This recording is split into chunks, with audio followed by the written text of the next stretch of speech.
മലപ്പുറം ജില്ലയിലെ കോൺഗ്രസ് ഒറ്റക്കെട്ടാണെന്നും മിഷൻ 2025 ലക്ഷ്യമിട്ട് കോൺഗ്രസും UDFും പ്രവർത്തനങ്ങൾ ആരംഭിച്ചുവെന്നും MLA AP അനിൽകുമാർ മലപ്പുറത്ത് മാധ്യമങ്ങളോട് സംസാരിക്കുകയായിരുന്നു അദ്ദേഹം. നിലമ്പൂർ നിയമസഭാ മണ്ഡലത്തിൽ ഉപതെരഞ്ഞെടുപ്പ് പ്രഖ്യാപിച്ചാൽ ഉടൻ തന്നെ UDF സ്ഥാനാർത്ഥിയെ പ്രഖ്യാപിക്കുമെന്നും തദ്ദേശ സ്വയംഭരണ സ്ഥാപനങ്ങളിലേക്കുള്ള തെരഞ്ഞെടുപ്പിൽ വലിയ മുന്നേറ്റം ഉണ്ടാക്കുമെന്നും KPCC വർക്കിംഗ് പ്രസിഡന്റ് കൂടിയായ AP അനിൽകുമാർ പറഞ്ഞു. കോൺഗ്രസിനെ സംബന്ധിച്ചിടത്തോളം ഈ ഒരു വർഷം എന്ന് പറയുന്നത് ഏറ്റവും പ്രധാനപ്പെട്ട വളരെ ഗൗരവത്തോടു കൂടി കാണേണ്ട ഒരു വർഷമാണ്. അതുകൊണ്ട് തന്നെ പാർട്ടിയിലെ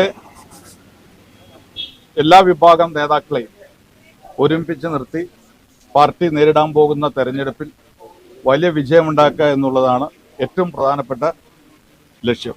തീർച്ചയായിട്ടും മിഷൻ 2025 ഏറ്റവും നല്ല രീതിയിൽ കഴിഞ്ഞ 3-4 വർഷക്കാലമായി KPCC അധ്യക്ഷനായിരുന്ന ഇന്ന് വർക്കിംഗ് കമ്മിറ്റി അംഗമായി മാറിയ ശ്രീ K. സുധാകരന്റെ നേതൃത്വത്തിൽ വളരെ നല്ല രീതിയിലുള്ള പ്രവർത്തനങ്ങളുമായി മുന്നോട്ട് പോവുകയാണ്. ആ പ്രവർത്തനങ്ങളുടെ തുടർച്ചയായി തീർച്ചയായിട്ടും കൂടുതൽ ശക്തിയോടുകൂടി വരാനിരിക്കുന്ന തെരഞ്ഞെടുപ്പിനെ നേരിടുന്നതിന് വേണ്ടിയുള്ള പ്രവർത്തനങ്ങൾക്ക് പ്രാധാന്യം കൊടുക്കുക എന്നുള്ളതായിരിക്കും കമ്മിറ്റിയെ സംബന്ധിച്ചിടത്തോളം ഏറ്റവും പ്രധാനമായ പ്രഥമ ലക്ഷ്യം. തെരഞ്ഞെടുപ്പ് രംഗത്ത് ഉത്തരവാദിത്തം ഏൽപ്പിക്കുന്നു, നമ്മൾ നടപ്പാക്കുന്നു. ഇത്തരം കാര്യങ്ങളിൽ പല ഘടകങ്ങൾ അതിനകത്തുണ്ട്. ആ ഘടകങ്ങളെ വെച്ചുകൊണ്ടാണ് നേതൃത്വം ഇത്തരം തീരുമാനമൊക്കെ എടുക്കുന്നത്.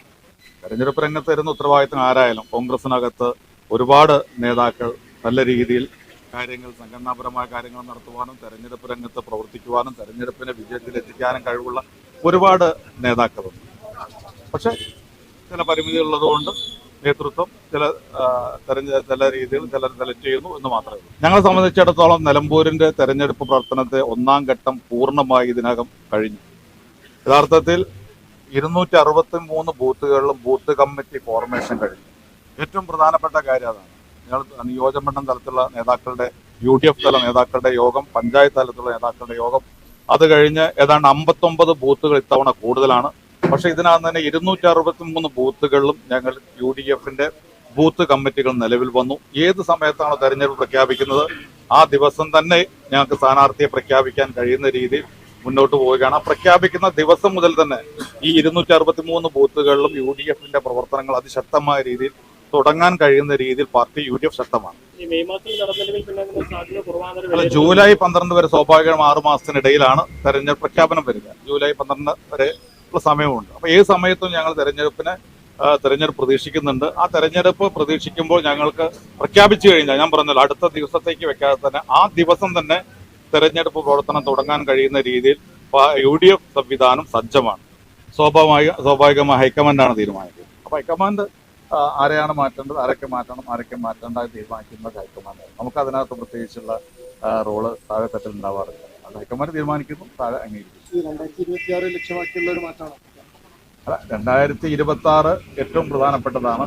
2025 അതിലേറെ പ്രധാനപ്പെട്ടതാണ്. കാരണം തദ്ദേശ സ്വയംഭരണ സ്ഥാപനങ്ങളിലെ തെരഞ്ഞെടുപ്പ് സാധാരണ പ്രവർത്തകർക്ക് അധികാരത്തിലേക്ക് ത്രിതല പഞ്ചായത്തുകളിലെ വിവിധ തലങ്ങൾ അധികാരത്തിൽ വരാൻ കഴിയുന്ന ഒരു അവസരമാണ്. അപ്പൊ അതിനെ ഒരുക്കുക എന്നുള്ളതാണ് ഏറ്റവും പ്രധാനപ്പെട്ട കാര്യം. അത് കഴിഞ്ഞ് 2026 നിയമസഭാ തെരഞ്ഞെടുപ്പ് 10 വർഷക്കാലത്തെ പിണറായി വിജയൻ ഗവൺമെന്റിൽ നിന്നൊരു മോചനം കേരളത്തിലെ ജനങ്ങൾ ആഗ്രഹിക്കുന്നു. അപ്പോൾ ആ ജനങ്ങളുടെ ആഗ്രഹം അത് സബലീകരിക്കുന്നതിന് വേണ്ടി UDF ഏറ്റവും ശക്തമായ രീതിയിൽ ജനങ്ങളുടെ വികാരം ഉൾക്കൊണ്ട് പ്രവർത്തിച്ച് UDF ഗവൺമെന്റിന് അധികാരത്തിൽ കൊണ്ടുവരിക എന്നുള്ളതാണ് ഞങ്ങളുടെയൊക്കെ ലക്ഷ്യം. ഒരിക്കലുമില്ല, ഒരു കാലഘട്ടത്തിലും ഇല്ലാത്ത രീതിയിൽ UDFന്റെ പ്രവർത്തകർ ഈ 10 വർഷക്കാലത്തെ 9 വർഷക്കാലത്തെ ഇടതുപക്ഷ ഭരണം കൊണ്ട് ഏറ്റവും ബുദ്ധിമുട്ട് അനുഭവിക്കുകയാണ്.